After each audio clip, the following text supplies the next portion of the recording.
Who's for a ride to the ceiling with Leonardi, eh? Few actors embodied their characters with as much physical courage as Laurence Olivier. He would erupt on stage with a violent intensity that kept audiences hypnotized. Is that the law? Olivier was impulsive and imaginative. He approached a character from the outside in, adding minute details and mannerisms. Early reviews of his theatrical performances were critical. His delivery of Shakespeare's verse was missing the poetic melody of his contemporaries. But what Olivier lacked in harmony, he made up for in emotional expression. There was a magnetic energy to his acting, an inspired exuberance that was always grounded in reality.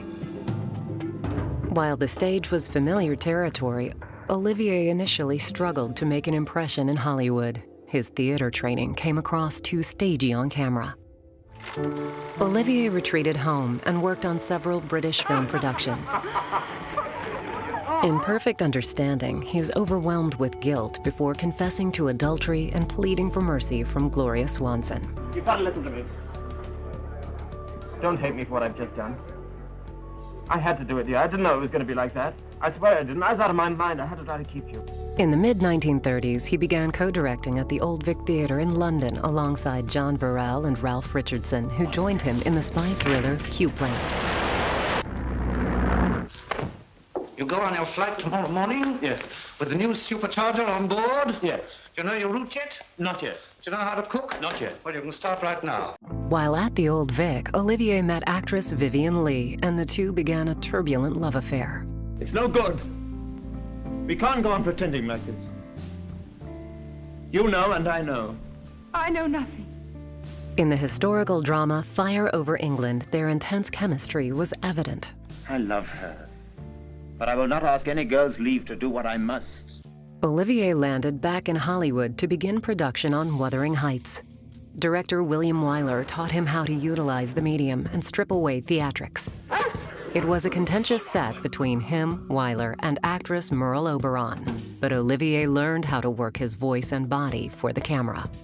The tension fueled the brooding romantic rage behind Olivier's Heathcliff. American filmgoers welcomed a different kind of leading man. The role earned him his first Academy Award nomination for Best Actor. Go on! Shoot, you puling chicken of a man with not enough blood in you to keep your hands steady.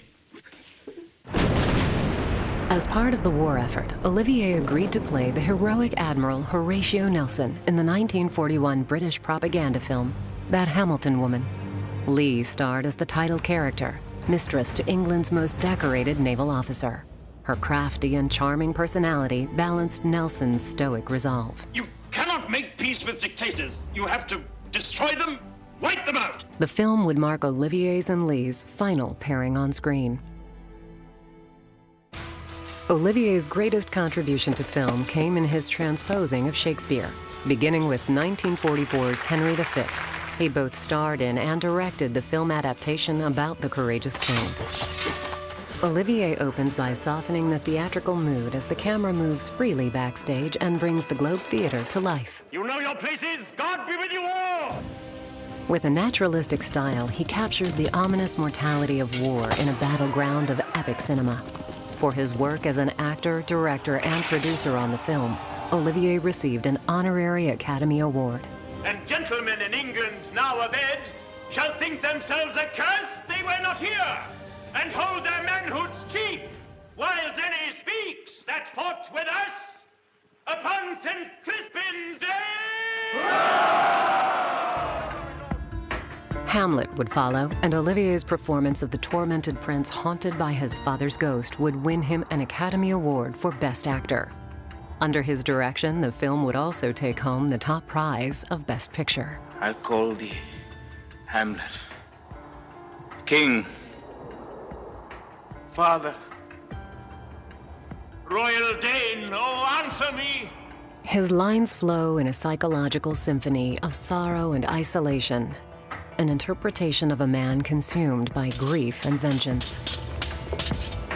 He was also nominated for directing the picture, which shows Olivier's anguished state in beautiful black and white, deep focus photography.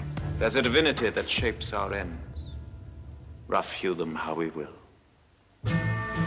His final helm as star and director of a Shakespeare classic was Richard III, where Olivier would undertake one of his most physically ambitious transformations. With deformed poise, he breaks the fourth wall and recites his clever tyranny to the camera. I can smile, and murder whilst I smile, and cry content to that which grieves my heart. His evil nature also invites moments of crazed humor. As Richard III, he evolves into a witty and charismatic villain. Olivier could unmask the lighter moments behind the most dramatic text and offer beats where he didn't take himself too seriously. He had the ability to humanize some of literature's greatest characters and bring them within reach of audiences. He wasn't afraid to make fun of himself. Performing pratfalls, he allowed Merle Oberon to take the upper hand in the screwball comedy, The Divorce of Lady X. Dear young lady, you don't know me. The trouble with me is that I'm weak. A charming young girl like you could put anything over on me in 5 minutes, but at least I know my weakness, so I force myself to be rude. Sometimes even brutal. Later in his career, when faced with the possibility of resorting to ham actor status, Olivier decided to confront his fear and play just that. In a progressive move, he starred as a hollow and vain second-rate vaudevillian in The Entertainer. In moments of great irony, Olivier took to the stage and embodied the campy desperation of a bad actor and comedian, Archie Rice. It was Olivier's favorite role, where he shared the screen with his third wife and last love, Joan Plowright. It showed Olivier's modern approach to his trade to adapt and transform himself as an actor, an ever-changing chameleon. You've been a good audience. Very good. A very good audience. Let me know where you're working tomorrow night. I'll come and see you.